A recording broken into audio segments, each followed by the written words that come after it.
Assalamu alaikum. Good evening, ladies and gentlemen, and thank you very much for staying so late to share with us this session about the role of the adult endocrinologist in the management of X-linked hypophosphatemia. And I am Salim Bashir. I'm one of the endocrinologists at the YAS Clinic, Khalifa City in Abu Dhabi. And I'm also an adjunct professor in Dubai Medical College for Girls. And I am also had the pleasure of and the honor of being the editor-in-chief of the Journal of Diabetes and Endocrine Practice, which is the official journal of the association. Okay, so these are my disclosures. This session is, as you know, a sponsored session. I have no personal financial interest in the company. The contents are based on peer-reviewed literature and guidelines and widely accepted expert opinion. And I'll try in the coming 20 minutes or so to give a balanced review of the subject. And the opinions described here are based on literature and do not represent those of the employers or any affiliations. To give a concise presentation, focusing particularly for the role of the adult endocrinologist, I thought splitting it into 4 sections would be very valuable. We'll start with, we'll give a reminder on the XLH as a disease, discuss the therapeutic management, and touch on practical clinical use of the active medications, and visit and finish with some MENA-based professional perspectives. So let us start with, as an example of a rare condition, the rare endocrine metabolic disorders represent an important area in the fields of pharmacology and medicine. And in the area of endocrinology, both for adult and pediatric endocrinologists, there are several rare conditions that come across it in the clinical practice. These may involve the classical endocrine organs, such as pituitary gland, thyroid, adrenals, and ovaries. They may involve the paraganglia. They may actually represent a disorder of bone and mineral disease. They can be energy and lipid metabolism problems. They can be a homeostasis of water metabolism. And also they can involve multiple organs and neuroendocrine tumors. For instance, the subject of tonight, the XLH, is a chronic progressive condition. It's based on the renal phosphate wasting, and it is probably the most common form of heritable hypophosphatemic rickets. Classically used to be called the vitamin D resistant rickets, and this name has actually attached it more to the pediatric practice rather than to the adult practice. As we'll be discussing throughout the presentation, this is a lifelong condition and is not limited to pediatric practice. The prevalence is estimated to be around 1 in 20,000 to 1 in 25,000. And if you compare it with other conditions that are more near to our mind, our memories, such as the classical example of osteogenesis imperfecta and hypophosphatemia, you can see on the right side of the slide that actually it is half the way between the osteogenesis imperfecta and hypophosphatemia. So what is the mechanism of this disease or this disorder? There is a mutation in the phosphate regulating endopeptidase homolog, which is for the remainder of this presentation will be called FEX gene. This results in the increased expression of fibroblastic growth factor 23. Again, for short, we'll be calling it FGF23. This results in renal phosphate wasting and also associated low levels of the active form of vitamin D, 125 dihydroxyvitamin D. Together, these will result in low levels of serum phosphorus and these will lead to the clinical manifestations of XLH. The XLH is caused by a loss of mutation, loss of function mutation in the FX gene, and this leads to increased circulating levels. And although the mechanism has not been fully elucidated, there are calculated or estimated 300 FX mutations that have been identified in XLH patients, and about 20 to 30% of cases of XLH are caused by spontaneous mutations.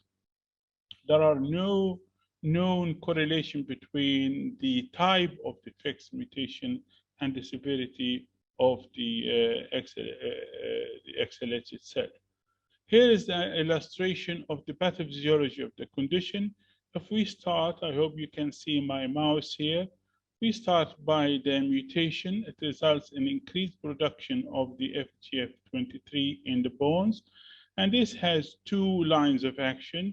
Firstly, towards the intestine, whereby the decreased absorption of phosphate will occur because of the effective hydroxylation of vitamin D. And on the right side, you can see the effect on the kidneys, illustrated in more detail here in the right side of the slide, but we don't have time to discuss it in full detail. And this will increase the phosphate excretion. Together, these two lines will reduce the serum phosphate, and this will result in defective mineralization and delayed ossification of the bone. So it starts in the bone and ends up in the bone. We commonly think of X-linked conditions as recessive conditions. However, this particular condition is actually X-linked dominant inheritance. Just a quick reminder, if the father is affected, in this case, then you'll find all daughters are affected and no sons are affected. And on the right side of the slide, it illustrates if the mother is affected, then you find 50% chance of the child being affected regardless of their sex. So how we diagnose XLH? The diagnosis is typically based on clinical and biochemical findings in addition to presence of family history. However, there are variations, and these variations are the root cause for the delay or the missing of the diagnosis. The molecular genetics in a typical case is not required. However, it has value in the way that if you are not sure, to have the genetic testing done. And also some providers would request that you have a genetically confirmed condition for special treatment. The differential diagnosis is based on biochemical markers. I will focus only on the XLH here. The differential diagnosis naturally is the nutritional rickets or tumor-induced osteomalacia. If I take this from top to bottom, the serum phosphate is low, the transport maximum phosphate also is low, urine phosphorus is increased, alkaline phosphatase is increased, serum calcium is normal, PTH is normal or increased, and 125 hydroxyvitamin D is low or inappropriate to normal. 25 hydroxyvitamin D is normal, and the classical biochemical diagnostic test is the FGF23 is either increased or inappropriately normal. And you can compare these with the other differential diagnosis to make a biochemical diagnosis. In adults, which is the subject of tonight's presentation, the clinical manifestations may arise from the combination of unresolved problems that has occurred during childhood or the ongoing active disease, i.e. either structural or functional aspects of the disease. If you want to classify them, you can think in terms of dental problems. For instance, frequent dental abscesses, frequent loss, premature loss of what we normally count usual loss for dental for teeth. Also, there is problems with auditory and early hearing loss, Connective tissue can be because of the extraosseous calcification, leading to osteophytes, enteropathy, nephrocalcinosis, and spinal stenosis. All of these will present with specific symptoms according to them. In adults, the experts will tell us that actually most of the presentations are related to this square here, the musculoskeletal presentations, pseudofractures, osteoarthritis, osteomalacia, bone pain and joint pain and stiffness, muscle pain and muscle weakness. So these are normally the presenting features in an adult population. As the title of the presentation is Lifelong Impact of X-linked Hypophosphatemia, I picked this paper to show as an example. This is a burden of disease survey that involved over 230 adults with XLH, average age around 45, and 90 parents or caregivers of XLH children. And they have actually showed a clear concordance of the presence of these symptoms in adults and in children. And the conclusion of this panel of experts that despite the common use of oral phosphate and active vitamin D established in the early 80s, children with XLH demonstrate a substantial disease burden, including persistence of pain, impaired physical functioning, and that persists throughout the adult life as shown by the survey. There is also a systematic literature review looking specifically at the burden of disease associated with X-linked hypophosphatemia in adults, which also coincides in its findings with the previous specific study. So now we'll turn to the therapeutic management. First, we'd like to address the current management strategies and treatment goals for adult XLH population.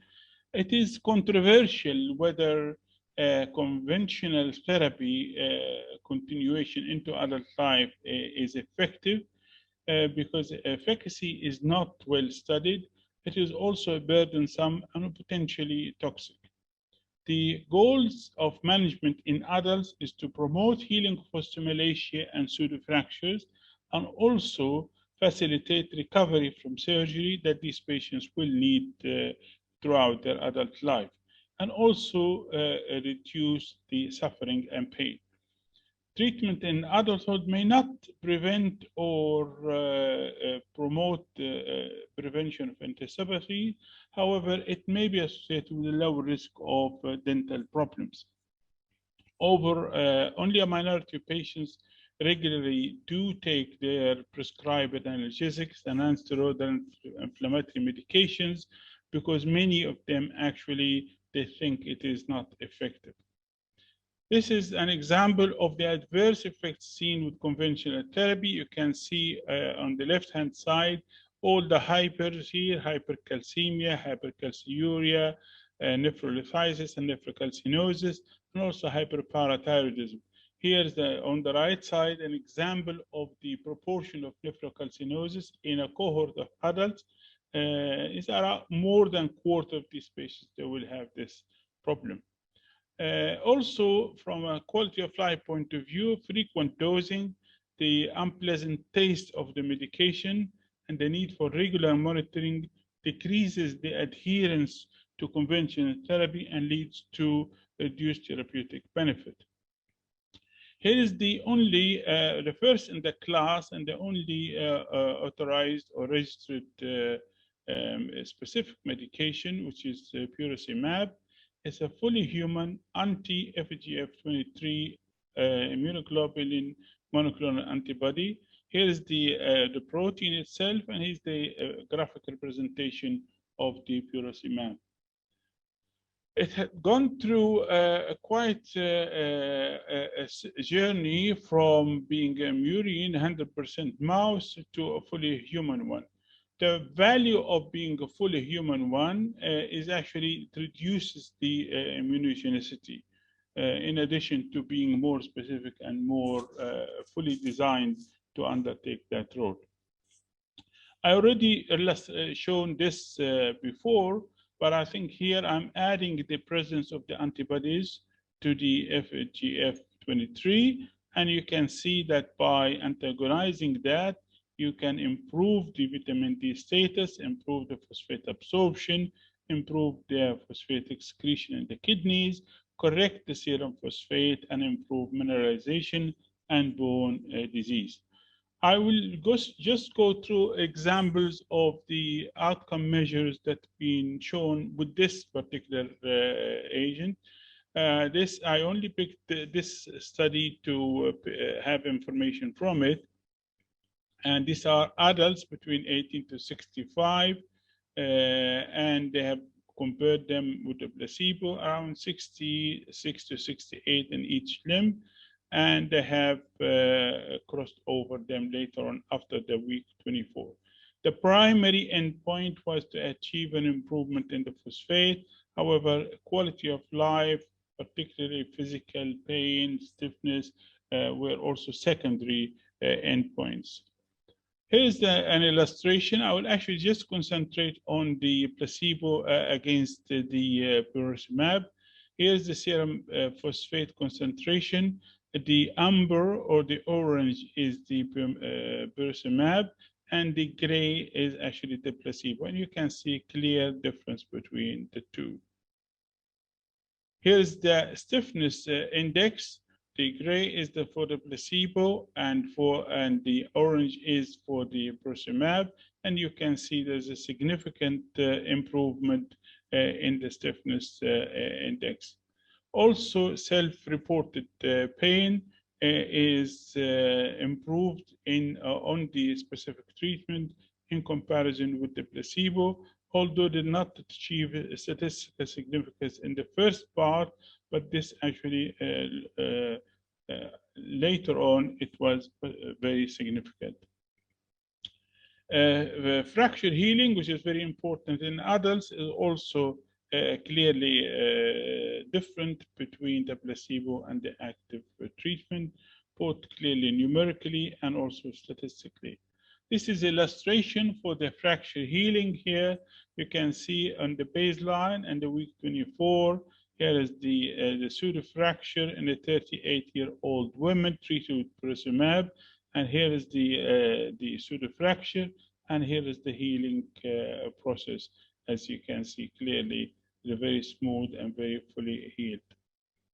There are clear guidelines for the management, both international by the experts in the field from all over the world, and also we have regional guidelines, consensus statement focusing on diagnosis and management of XLH in children and adolescents in the Gulf Cooperative Council, which also considers the issues in adult patients.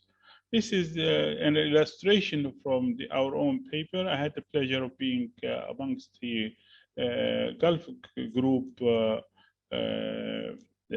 author writing group, and it illustrates how to start from the diagnosis all the way how to monitor the treatment and adjust it. The regulatory approvals are available from both the US and from Europe. And these are the specific indications here from the FDA.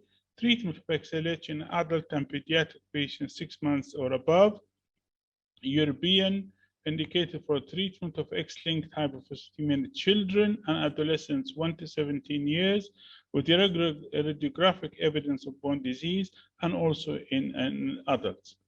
This is the preparation comes at 10 milligrams, 20 milligrams, and 30 milligrams per ml.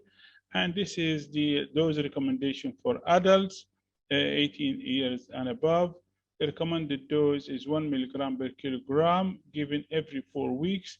All doses should be rounded to the nearest 10 milligrams, and the maximum dose is 90 milligrams, i.e. 3 of the green vials. Oral phosphate and conventional treatment with active vitamin D should be stopped 1 week before we start the active treatment.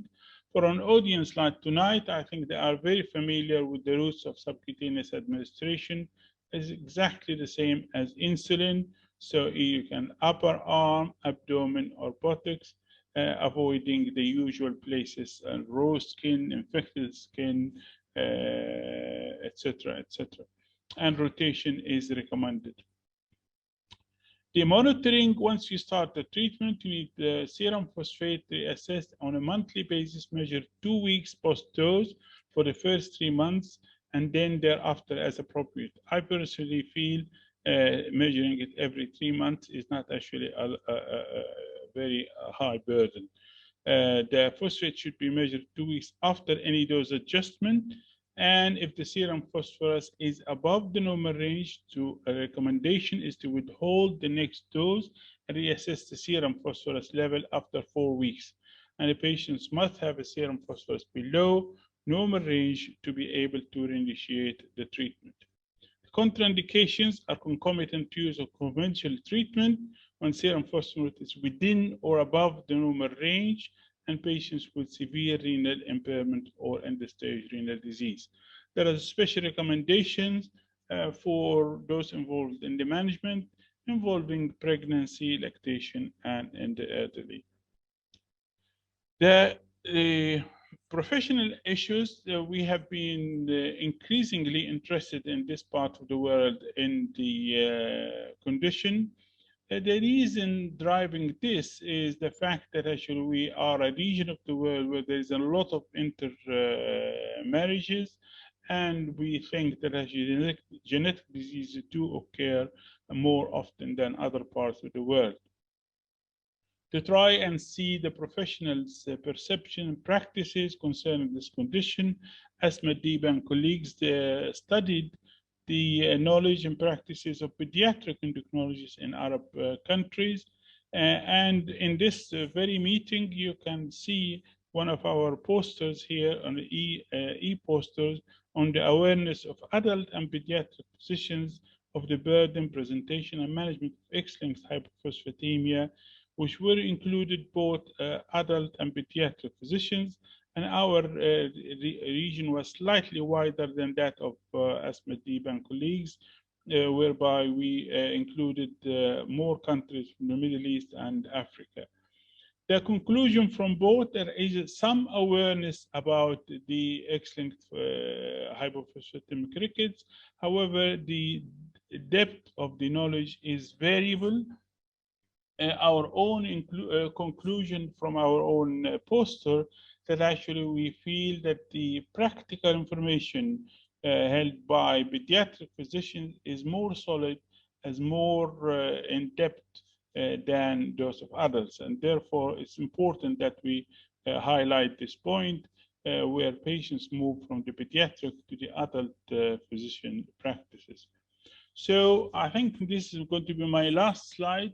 I think the management of rare conditions in medicine in general represent a challenge and demands physicians extra effort, more collaborations, and more organization of time and practice beyond the usual practice restrictions imposed time, insurance, as we know currently, and any other administrative limitations.